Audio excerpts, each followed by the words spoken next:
Today's sermon's entitled Listening to the Gadfly. And if you don't know what a gadfly is, it's someone who is an annoying person, especially one who provokes others into action by criticism. Now, I've been doing a series on UU history, and even though I know some of you just find these absolutely spellbinding and scintillating, sometimes we're going to deviate a little bit from the history.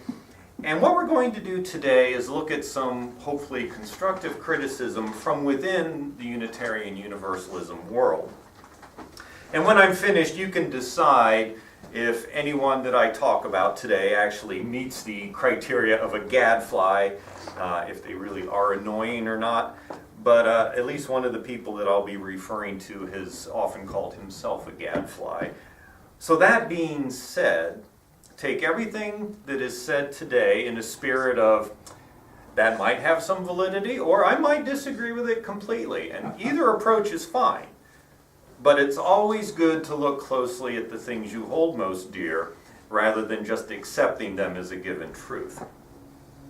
So part of my goal this year was not simply to recount how we got to where we are today as Unitarian Universalists, as this unusual religious movement in America, but also to examine what we are today and what we can be in the future. And so that is one of the reasons I've chosen to look at some criticism, because criticism is useful, but it can also be a very tricky thing. And so I'll acknowledge that up front. Most people, even if it's given in a spirit of love and in a true desire to help you to be better, most people don't like to be criticized. I mean, that's human nature. I don't like to be criticized. I like to think, as Mary Poppins says, that I'm practically perfect in every way. I know this is not true, but I like to live in that delusional world anyway. And most people do. And we know we're not perfect. In fact, we're so aware that we're not perfect that we really don't like other people telling us how we're not perfect. Because we've already figured it out. We know our shortcomings. And we just don't like to be reminded. And that's fair. That's me. I'm guilty of that 100%. So when others point out the problems, we sort of feel like it's piling on, unnecessary roughness as it is in football, and the penalty flag needs to be thrown. I've got it. I know I need to work on these things. Please stop telling me. But when you get into the world of Unitarian Universalism, maybe that's not so true, because for most of us, it's a relatively new thing. I once asked you all to raise your hands if any of you had gone to a Unitarian Universalist church in elementary school or middle school, and one hand went up. So most of us are new to this thing. And we're so excited about it because mostly our interactions are within this congregation that we don't necessarily see what's going on in the larger UU world. But there are some critiques and some criticisms, maybe valid, maybe not, and we're going to look at that now. And we're going to start off with one of those rare jokes that I tell in a sermon, maybe like once every 4 months. And this one comes from The Simpsons, the TV show. The family has gone to a church ice cream social, and Lisa is looking at all the choices. Wow, look at all these flavors. Blessed Virgin Berry. Command Mint. Bible Gum. Or, says Reverend Lovejoy, if you prefer, we have Unitarian ice cream. And he hands Lisa an empty bowl. There's nothing here, says Lisa. Exactly, says Lovejoy. So you know you're in the big leagues when the Simpsons make fun of you. And B, Lovejoy is not a big fan, but we don't really care what Lovejoy thinks. That empty bowl we'll come back to. Our guest gadfly today is a man named David Sinclair, a former musician, combat photographer, press officer in Vietnam, and he holds a PhD in methods of studying religion, theology, and philosophy of religion, and the philosophy of science, with an additional focus on language philosophy from the University of Chicago. So he's done a lot of studying. He's not just some guy who randomly wanders in and says, here's some problems you need to work on. Because he also served as a Unitarian Universalist minister from 1986 to 2009. And he was a fellow in the Jesus Seminar since 1992, which, if you're not familiar with, is a group of people who meet trying to figure out which things in the Bible Jesus really said and which he didn't, trying to use textual criticism and other techniques. So he's a heavyweight. He's not just some guy who managed to make it through seminary. He's worked hard at this. He was a minister at 2 Unitarian Universalist churches, although he's retired now, and he left his last church under a very divisive situation, which I could not get a whole lot of information out of. But when you hear some of the things he charged, you can see why some people might not be happy with him. He's also a very outspoken critic of political ideology he doesn't agree with. He's very, very left-wing and warned that we were heading towards fascism, headed up by the Republicans. So that'll alienate a lot of people too. The other thing is, he doesn't refer to himself as a Unitarian Universalist, but rather as a religious liberal who happens to be a minister in a Unitarian Universalist church. So, yeah, there's a lot of things already that might get you a little prickly about this. He challenges us in many ways. Whether or not you agree with anything he says is fine. I don't want you to assume I agree with him. I think the points are good points to be made to make us think and analyze who we are. So we need to hold our values and beliefs up to close scrutiny. Those that are worth having are going to withstand the light of critique. If they don't, they're not worth having. That's my opinion. You need to be able to analyze the things you hold dear, and they need to make sense after you've done that. So let's see what our Gadfly has to say. In an article in the Journal of Liberal Religion, he uses the catchy and uplifting title, Why Unitarian Universalism is Dying. And he confronts what he considers our empty center. That's the word he uses. It's not a coincidence in the late 1970s, Unitarians were heard to complain that our kids don't know what their classmates believe. Looking back, this was a disingenuous statement. The problem was not that our kids didn't know what they believed. The problem was that Unitarian ministers and adults didn't know what they believed that mattered at all in the larger scheme of things, because their beliefs had become indistinguishable from generic cultural liberalism. And we've talked about this before, why even a recent poll in the UU World magazine said that over 80% of members in UU congregations identify as Democrat. We do not represent the spread of political ideology in the world. We're definitely politically left-wing, and his argument is our religious beliefs have become nothing but cultural, political ideology. It was time to ask hard religious questions like, what's worth believing? Are there profound truths about life that make demands on people of character, whether we like it or not?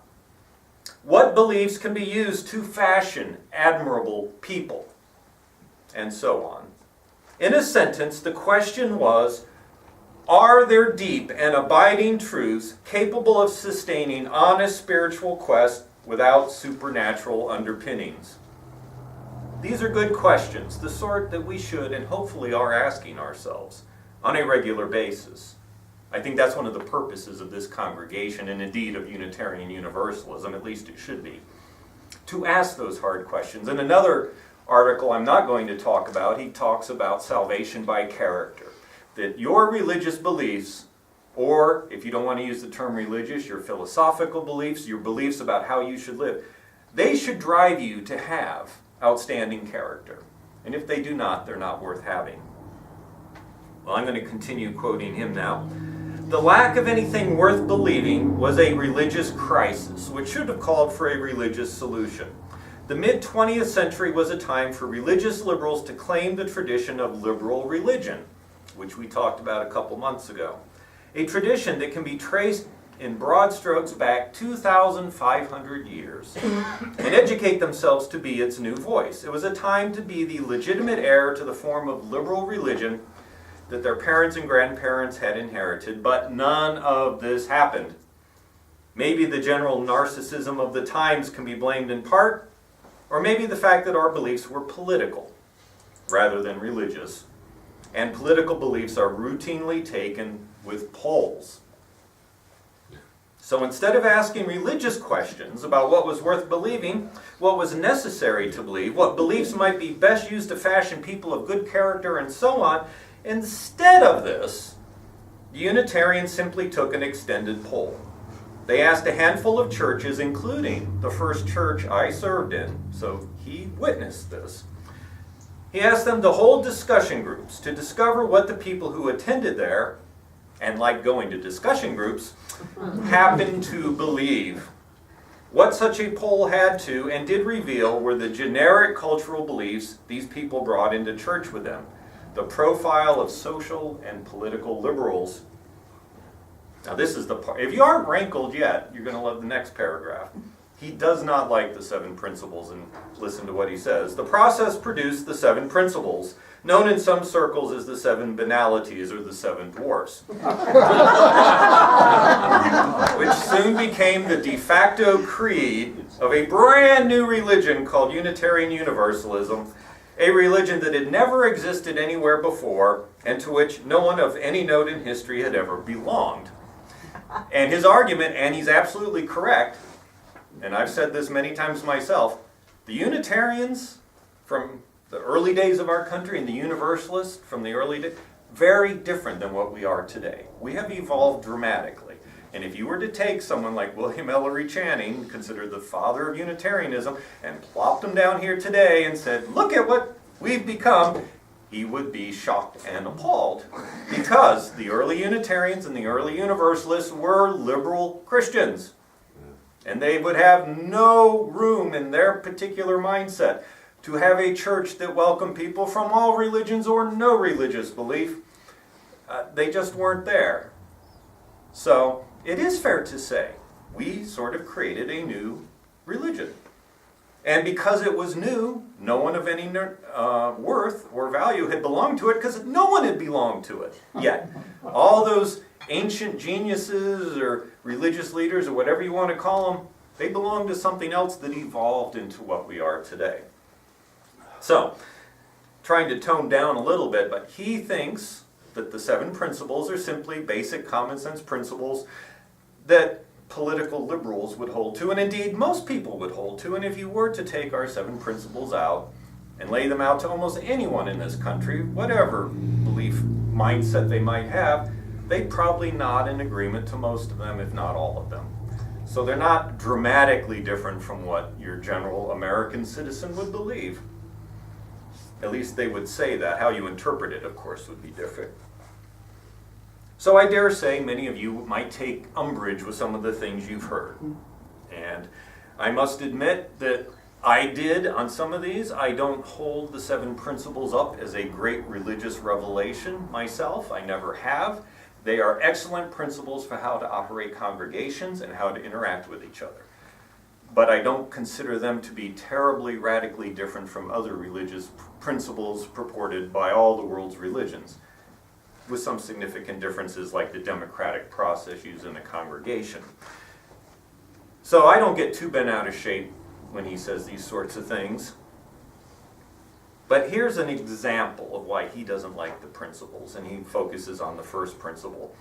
And ask yourself if this is a valid criticism or not. Our Unitarian Universalist definition of the human condition seems content with asserting an inherent worth and dignity. Remember, we believe in the inherent worth and dignity of each person. So he says, only that? Only goodness? Just a big happy face? What about inherent evil? What about our inherent gullibility, foolishness, and selfishness? What about our tendency towards self-absorption? And the rest of the shadow sides that complete the makeup of the human condition. What of them? If all these potentialities are present, then we need the ability to make necessary distinctions between the inherent parts of us that are silly and self-absorbed, etc. And if you don't do that by uncritically affirming the inherent worth and dignity of people as though that's all that's in there, that's not how you do it. If strict Calvinists err by overemphasizing original sin, it is surely more dangerous to ignore it and to cover the human condition with a childish, happy face. Now, I don't think that the first principle is slapping a happy face on everything, but I think perhaps there is some truth to the fact that we oftentimes downplay the dangerous side of humanity. Our inherent selfishness, our inherent, if you will, desire to be gullible or silly or whatever other words you want to use. There's a lot of aspects to what it is to be human. And he says we don't emphasize or look at that closely enough. But as what happens with disturbing regularity as I'm preparing a sermon, I find something to include that was not from the books I was reading or the websites I was looking at as I was doing my research, rather, and sometimes in the most unusual places, as in the case when I was listening to an audiobook by Terry Pratchett, who wrote the Discworld series, which is a humorous fantasy series, if you're not familiar with it.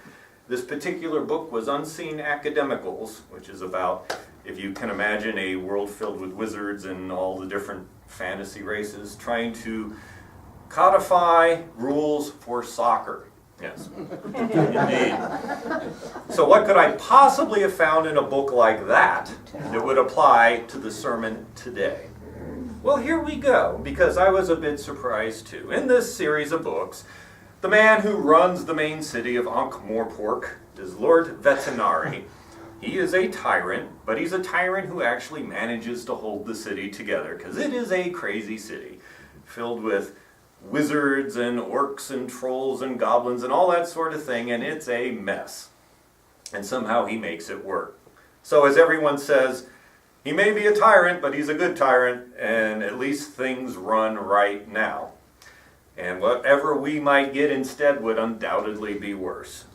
So Lord Vetinari is a man of few words, but at a dinner party, they're sitting around drinking and discussing the rules for soccer, and all of a sudden a topic comes up that a nest of orcs has been found. Orcs were these just mythically horrible creatures, brutal in all respects, and had to be completely wiped out. And one of the wizards says, "Oh, I heard that they found a nest of them and they had to wipe them all out because of how evil they are." And Lord Vetinari says, "Gentlemen, I see evil when I look in my shaving mirror. It is philosophically present everywhere in the universe, in order, apparently, to highlight the existence of good."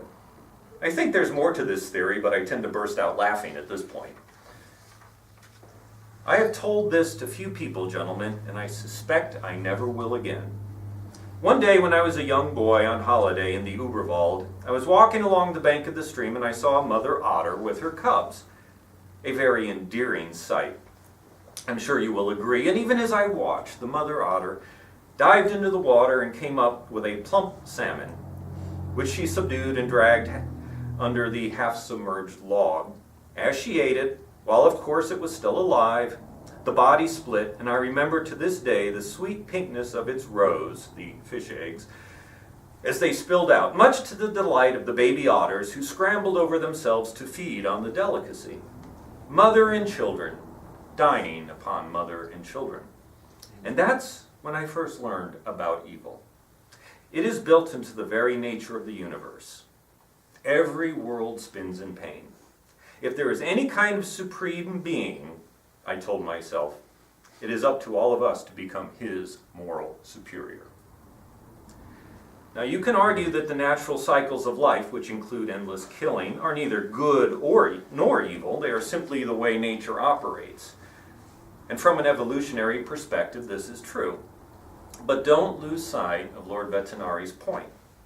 If we attribute the endless cycle of death and suffering to the deliberate creative process of a deity, what sort of moral center could such a God have? What sort of moral teachings could such a God provide to us? Not a very impressive one. We should strive to be better. You can just as easily take the gods out of the discussion. Evolution has created worlds that spin in pain, but it has also created us. We can seek to be better than the evolutionary process. We can be morally superior. We do not need to live on death and pain. We can make that choice, unlike the other creatures we share this world with. We can do better. if we wish to, if it's not too inconvenient. Great thinkers and religious leaders have understood this throughout history. It's certainly not true to us today. It was the suffering that Siddhartha Gautama saw as a young man and caused him to abandon wealth and comfort to seek a way to end suffering and discontent in all people. He became known as the Buddha. 1,600 years later, Master Dogen, founder of Soto Zen Buddhism, concluded with these simple dissolutions of how to live. And this is from a version that uses modern language, which I find particularly appropriate and useful. Even if the whole universe is nothing but a bunch of jerks doing all kinds of jerk-type things, there is still liberation in simply not being a jerk. He also tells the story of a monk and his master. Kyoi, the student, asks, "What is the meaning of Buddhism?"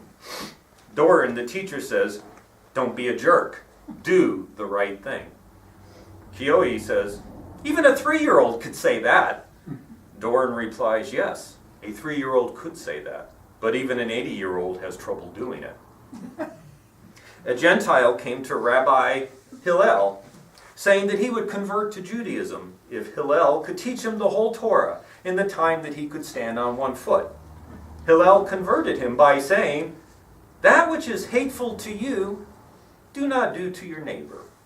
That is the whole Torah. The rest is commentary. Go and study it."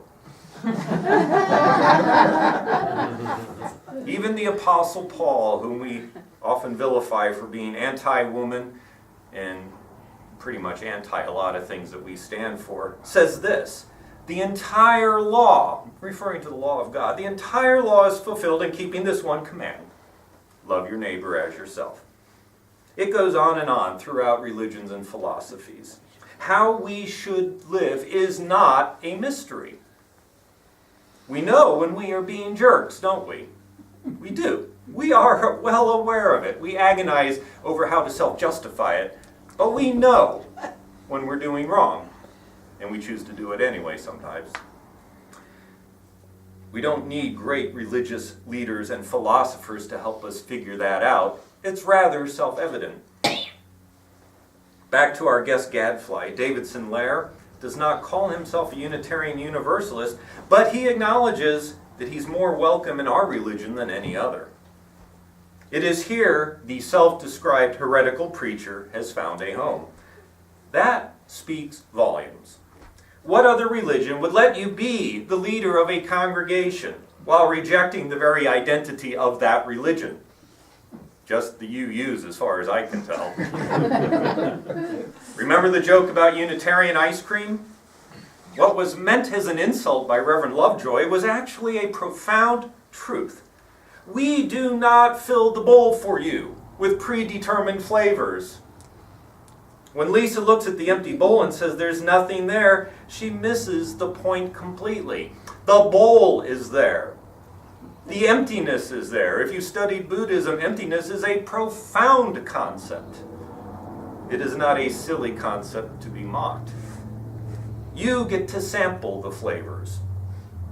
The Reverend Lovejoy doesn't get to plop it in your bowl for you in Unitarian Universalism.